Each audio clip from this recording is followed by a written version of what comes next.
ओम शांति।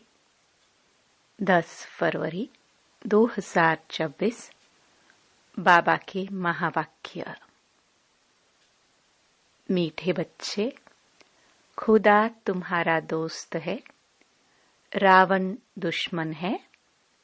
इसलिए तुम खुदा को प्यार करते और रावण को जलाते हो।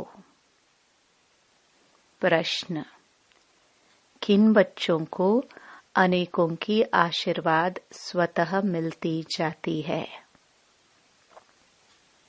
उत्तर: जो बच्चे याद में रह स्वयं भी पवित्र बनते और दूसरों को भी आप समान बनाते हैं, उन्हें अनेकों की आशीर्वाद मिल जाती है। वे बहुत ऊंच पद पाते हैं। बाप तुम बच्चों को श्रेष्ठ बनने की एक ही श्रीमत देते हैं। बच्चे, किसी भी देहधारी को याद न कर मुझे याद करो। गीत। आखिर वह दिन आया आज। ओम शांति। ओम शांति का अर्थ तो रूहानी बाप ने रूहानी बच्चों को समझाया है। ओम माना मैं आत्मा हूँ और यह मेरा शरीर है। आत्मा तो देखने में नहीं आती है। आत्मा में ही अच्छे व बुरे संस्कार रहते हैं। आत्मा में ही मन बुद्धि है। शरीर में बुद्धि नहीं है। मुख्य है आत्मा। शरीर तो मेरा है। आत्मा को कोई देख नहीं सकते। शरीर को आत्मा देखती है। आत्मा को शरीर नहीं देख सकता। आत्मा निकल जाती है तो शरीर जड़ बन जाता है। आत्मा देखी नहीं जा सकती। शरीर देखा जाता है।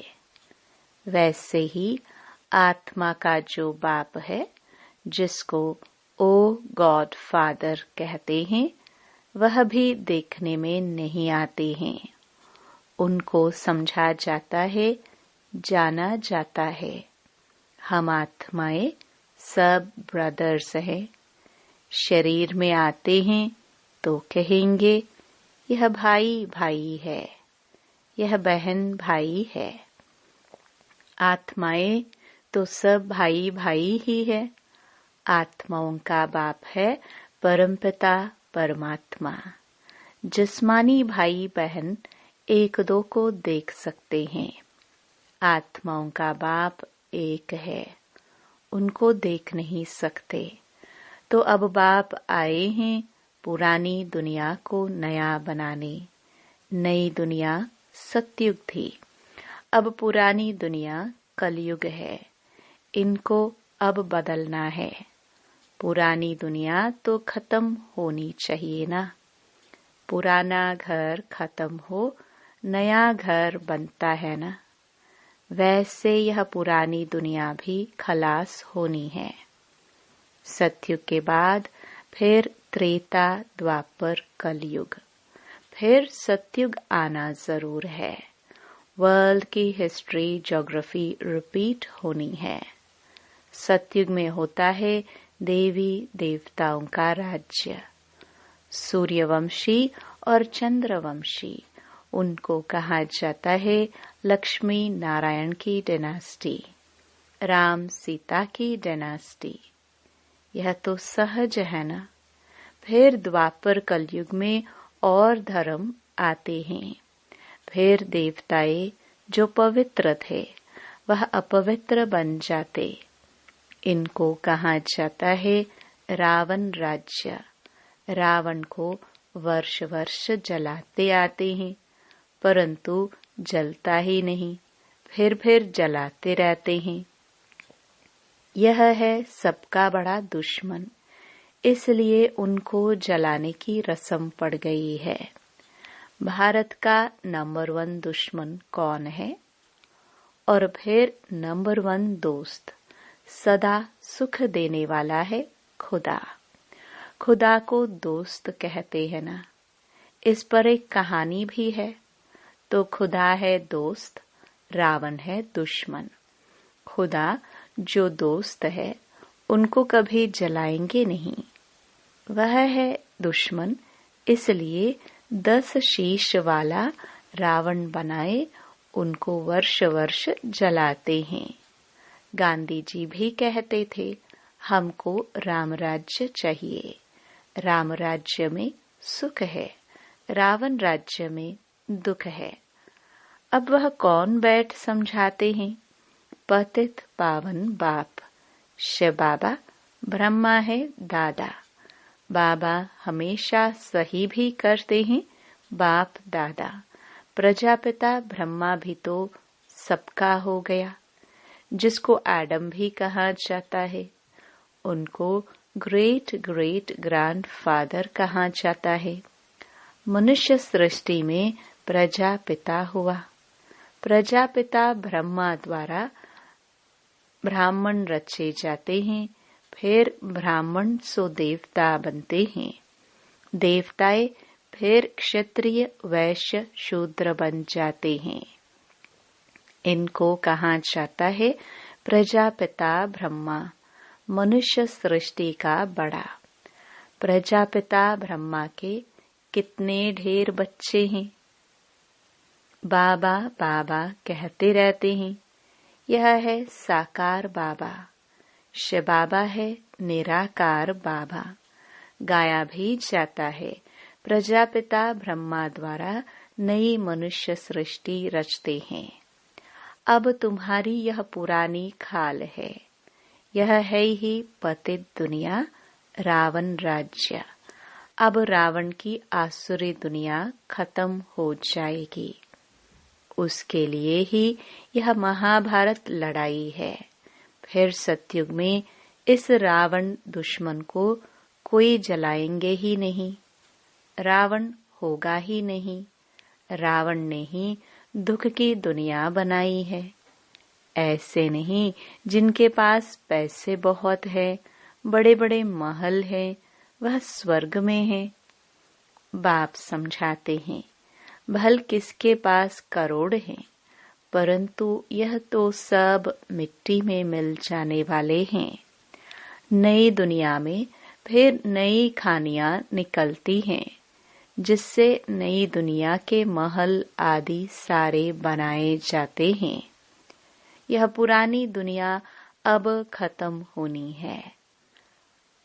मनुष्य भक्ति करते ही हैं सद्गति के लिए। हमको पावन बनाओ। हम विश्यस बन गए हैं। विश्यस को पतित कहा जाता है। सतयुग में है ही वाइसलेस, संपूर्ण निर्विकारी हैं। वहाँ बच्चे योग बल से पैदा होते हैं। विकार वहाँ होता ही नहीं। न देह अभिमान, न काम क्रोध, 5 विकार होते नहीं। इसलिए वहाँ कभी रावण को जलाते ही नहीं। यह तो रावण राज्य है। अब बाप कहते हैं, तुम पवित्र बनो। यह पतित दुनिया खत्म होनी है। जो श्रीमत पर पवित्र रहते हैं, वही बाप के मत पर चल विश्व की बादशाही का वर्षा पाते हैं। इन लक्ष्मी नारायण का राज्य था ना। अभी तो रावण राज्य है जो खत्म होना है।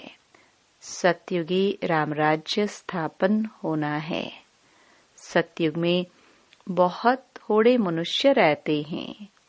कैपिटल दिल्ली ही रहती है, जहाँ लक्ष्मी नारायण का राज्य होता है। दिल्ली सतयुग में परिस्तान थी। दिल्ली ही गद्दी थी। रावण राज्य में भी दिल्ली कैपिटल है। राम राज्य में भी दिल्ली कैपिटल रहती है, परंतु राम राज्य में तो हीरे जवाहरातों के महल थे, अतः सुख था। अभी बाप कहते हैं, तुमने विश्व का राज्य गवाया है, मैं फिर तुमको देता हूँ, तुम मेरी मत पर चलो। श्रेष्ठ बनना है तो सिर्फ मुझे याद करो और किसी देहधारी को याद न करो।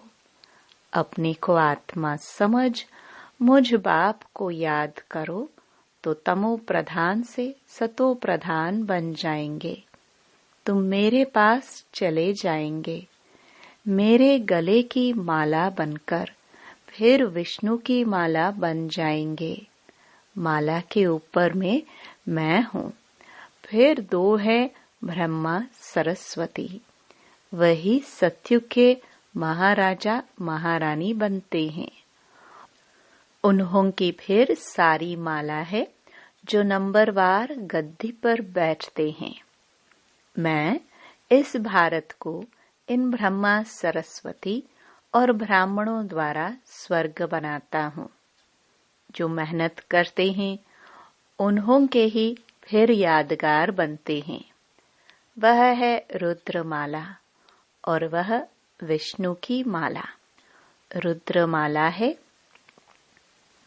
आत्माओं की और विष्णु की माला है मनुष्यों की। आत्माओं के रहने का स्थान वह निराकारी परम धाम है, जिसको ब्रह्मांड भी कहते हैं। आत्मा कोई अंडे मिसल नहीं है, आत्मा तो बिंदी मिसल है। हम सब आत्माएं वहाँ स्वीट होम में रहने वाली है। बाप के साथ हम आत्माएं रहती है, वह है मुक्ति धाम। मनुष्य सब चाहते हैं मुक्ति धाम में जाए, परंतु वापस कोई एक भी जा नहीं सकते। सबको पाठ में आना ही है। तब तक बाप तुमको तैयार कराते रहते हैं। तुम तैयार हो जाएंगे तो फिर जो भी आत्माएं हैं वह सब आ जाएंगी। फिर खलास, तुम जाकर नई दुनिया में राज्य करेंगे। फिर नंबरवार चक्कर चलेगा। गीत में सुनाना, आखिर वह दिन आया आज। तुम जानते हो जो भारतवासी अब नरकवासी हैं, वह फिर स्वर्गवासी बनेंगे। बाकी सब आत्माएं शांति धाम में चली जाएंगी। समझाना बहुत थोड़ा है। अलफ बाबा बे बादशाही, अलफ को बादशाही मिल जाती है। अब बाप कहते हैं, मैं वही राज्य फिर से स्थापन करता हूँ। तुम 84 जन्म भोग अब पतित बन गए हो। पतित बनाया है रावण ने, फिर पावन कौन बनाते हैं? भगवान, जिसको पतित पावन कहते हैं। तुम कैसे पतित से पावन, पावन से पतित बनते हो? वह सारी हिस्ट्री ज्योग्राफी रिपीट होगी। यह विनाश है ही इसके लिए। कहते हैं ब्रह्मा की आयु शास्त्रों में 100 वर्ष है। यह जो ब्रह्मा है जिसमें बाप बैठ वर्षा दिलाते हैं, उनका भी शरीर छूट जाएगा। आत्माओं को बैठ आत्माओं का जो बाप है वह समझाते हैं। मनुष्य मनुष्यों को पावन बना ना सके। देवताएं कभी विकार से नहीं पैदा होते हैं। पुनर्जन्म तो सब लेते आते हैं ना। बाप कितनी अच्छी तरह से समझाते हैं कि कहाँ तकदीर जग जाए। बाप आते ही हैं मनुष्य मात्र की तकदीर जगाने। सब पतित दुखी है ना, त्राही त्राही कर विनाश हो जाएंगे। इसलिए बाप कहते हैं, त्राही त्राही करने के पहले मुझ बेहद के बाप से वर्षा ले लो। यह जो कुछ दुनिया में देखते हो, यह सब खत्म हो जाना है। Fall of Bharat, rise of Bharat. इसका ही खेल है। राइज ऑफ वर्ल्ड, स्वर्ग में कौन कौन राज्य करते हैं, यह बाप ही बैठ समझाते हैं। राइज ऑफ भारत, देवताओं का राज्य। फॉल ऑफ भारत, रावण राज्य। अभी नई दुनिया बन रही है। बाप से पढ़ रहे हो नई दुनिया का वर्षा लेने। कितना सहज है। यह है मनुष्य से देवता बनने की पढ़ाई। यह भी अच्छी रीति समझना है। कौन कौन से धर्म कब आते हैं, द्वापर के बाद ही और धर्म आते हैं। पहले सुख भोगते हैं, फिर दुख। यह सारा चक्र बुद्धि में बिठाना होता है, जिससे तुम चक्रवर्ती महाराजा महारानी बनते हो। सिर्फ अलफ और बे को समझना है। अब विनाश तो होना ही है। हंगामा इतना हो जाएगा जो विलायत से फिर आ भी नहीं सकेंगे। इसलिए बाप समझाते हैं, भारत भूमि सबसे उत्तम है। जबरदस्त लड़ाई लगेगी, फिर वहां के वहां ही रह जाएंगे। 50-60 लाख भी देंगे तो भी मुश्किल आ सकेंगे। भारत भूमि सबसे उत्तम है, जहां बाप आकर अवतार लेते हैं। शिव जयंती भी यहाँ मनाई जाती है। सिर्फ श्री कृष्ण का नाम डालने से सारी महिमा ही खत्म हो गई है। सर्व मनुष्य मात्र का लिबरेटर यहाँ ही आकर अवतार लेते हैं। शिव जयंती भी यहाँ मनाते हैं। गॉड फादर ही हैं जो आकर लिबरेट करते हैं। तो ऐसे बाप को ही नमन करना चाहिए, उनकी ही जयंती मनाना चाहिए। वह बाप यहाँ भारत में आकर सबको पावन बनाते हैं। तो यह सबसे बड़ा तीर्थ ठहरा। सबको दुर्गति से छुड़ाए सद्गति देते हैं। यह ड्रामा बना हुआ है। अभी तुम आत्माएं जानती हो। हमारा बाबा हमको इस शरीर द्वारा यह राज समझा रहे हैं। हम आत्मा इस शरीर द्वारा सुनती है। आत्म अभिमानी बनना है। अपने को आत्मा समझ बाप को याद करो तो कट निकलती जाएगी और प्योर बन तुम बाप के पास आ जाएंगे। जितना याद करेंगे उतना पवित्र बनेंगे। औरों को भी आप समान बनाएंगे तो बहुतों की आशीर्वाद मिलेगी। ऊंच पद पालेंगे, इसलिए गाया जाता है सेकंड में जीवन मुक्ति। अच्छा, मीठे मीठे सिखिलदे बच्चों प्रति माता पिता बाप दादा का याद प्यार और गुड मॉर्निंग। रूहानी बाप की रूहानी बच्चों को नमस्ते। धारणा के लिए मुख्य सार। पहला, श्रीमत पर पवित्र बन हर कदम बाप की मत पर चल विश्व की बादशाही लेनी है। बाप के समान दुख हरता सुख करता बनना है। दूसरा, मनुष्य से देवता बनने की यह पढ़ाई सदा पढ़ते रहना है। सबको आप समान बनाने की सेवा करके आशीर्वाद प्राप्त करनी है। वरदान, कल्याण की वृत्ति और शुभ चिंतक भाव द्वारा विश्व कल्याण के निमित्त बनने वाले तीव्र पुरुषार्थी भाव। तीव्र पुरुषार्थी वह हैं जो सभी के प्रति कल्याण की वृत्ति और शुभ चिंतक भाव रखे। भल कोई बार बार गिराने की कोशिश करे, मन को डगमग करे, विघ्न रूप बने, फिर भी आपका उसके प्रति सदा शुभ चिंतक का अडोल भाव हो। बात के कारण भाव न बदले। हर परिस्थिति में वृत्ति और भाव यथार्थ हो तो आपके ऊपर उसका प्रभाव नहीं पड़ेगा। फिर कोई भी व्यर्थ बातें देखने में ही नहीं आएंगी, टाइम बच जाएगा। यही है विश्व कल्याणकारी स्टेज।